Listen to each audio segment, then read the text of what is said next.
पहले कहा गया था कि कोई नेता कोई अधिकारी पेपर लीक में सम्मिलित नहीं है।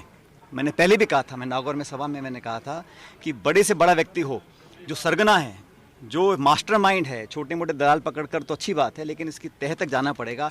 और इसके आज जो अरेस्ट हुआ है आरपीसी के सदस्य, ये कैसे सदस्य बने, किसने रेकमेंड किया था, इसकी तह तक जाना पड़ेगा, क्योंकि कहीं ना कहीं तार और जुड़े होंगे। इसलिए जांच रुकनी नहीं चाहिए। पेपर लीक बहुत बड़ा मुद्दा है और अगर कुछ हमें तथ्य मिले हैं, कुछ कार्रवाई करी है तो अच्छी बात है, उसका हम सब स्वागत करते हैं, लेकिन यहाँ पे रुकना नहीं पड़ेगा, हमको और आगे जाना पड़ेगा। इसलिए हम हमेशा चाहते हैं कि हम जो कहें और जो करें उसमें फ़र्क नहीं आना चाहिए। इसलिए मैं भ्रष्टाचार के मुद्दे पर अपनी बात पर कायम हूँ। इस मुद्दे को आगे लेकर जाएंगे। और मैंने सुना भी कहीं स्टेटमेंट आया, मैंने अपने मुंह से कभी मिलीभगत शब्द का इस्तेमाल ही नहीं किया, तो फिर ये नींबू और दूध और पानी तमाम तरह की सफाई देने की ज़रूरत क्या है। हमने तो सिर्फ मुद्दा उठाया है। मुझे लगता है कि सरकार इसका संज्ञान लेगी। हालांकि 2 हफ्ते हो गए हैं।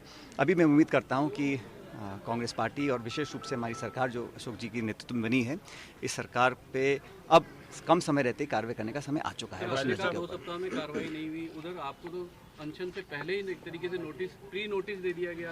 आपके जो अनशन था उसको एंटी पार्टी बता। मैंने भी वो स्टेटमेंट देखा था जो जारी हुआ था। मुझे थोड़ा आश्चर्य हुआ, क्योंकि मैं अनशन किस मुद्दे पर कर रहा था इसकी जानकारी सबको थी। भारतीय जनता पार्टी और वसुंधरा जी के कार्यकाल में हुए करप्शन के खिलाफ आवाज़ उठाना किसी भी दृष्टि से एंटी पार्टी नहीं हो सकता, ऐसा मैं मानता हूँ।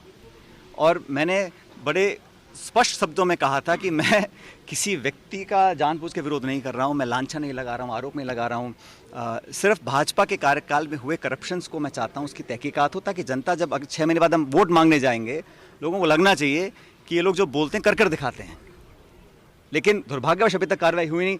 मैंने अखबारों में पढ़ा, कुछ कहीं किसी ने कहा कि कोई PIL हो गई थी, डिसमिस हो गई थी, और मतलब लेकिन कोर्ट कचहरी के बहाने कर कर हम जांच सीबीआई को ना दें, मैं समझता हूँ ये सही नहीं है। इस पर कार्रवाई करनी चाहिए। पायलट साहब, भरत सिंह कुंदनपुर प्रमोद जन भाई पे आरोप लगाते हैं, सईम लोढ़ा आरोप लगाते हैं, आपने आरोप लगाया तो उसको पार्टी। अरे भाई, वो तो आरोप लगा रहे हैं कांग्रेस सरकार के ऊपर, मैं तो आरोप लगा रहा हूँ बीजेपी सरकार के ऊपर। ये कैसे पार्टी का विरोध हो सकता है? और इस पार्टी के लिए तन मन धन से हम लोगों ने काम किया है। मैं तो किसी पद पे भी नहीं हूँ, लेकिन फिर भी मैंने, जब मुझे पार्टी ने कहा, तब दुगनी ताकत के साथ मैंने भाजपा का विरोध किया, कांग्रेस के लिए प्रचार किया। और जो जो जिम्मेदारी मुझे पार्टी ने दी है, आप सब इस बात के गवाह होंगे, मैंने पूरी तत्परता से, ईमानदारी से पार्टी के लिए प्रचार किया, काम किया। लेकिन जो मुद्दा करप्शन का है, जो भाजपा के शासन में हमने एक्सपोज किया था, उस पर अगर कार्रवाई नहीं होती तो कहीं ना कहीं लोगों के मन में एक संदेह पैदा होता है। उसे हमें खत्म करना पड़ेगा। आपके जो समर्थक हैं, कुछ विधायक हैं, वो ये कह रहे हैं कि पावरलेस है मंत्री, पावर शेयरिंग नहीं है सरकार में। देखिए, ये हमारे जो प्रभारी रंधावा साहब बहुत संजीदा व्यक्ति हैं, बहुत सुलझे हुए व्यक्ति हैं, समझदार हैं, अनुभवी हैं।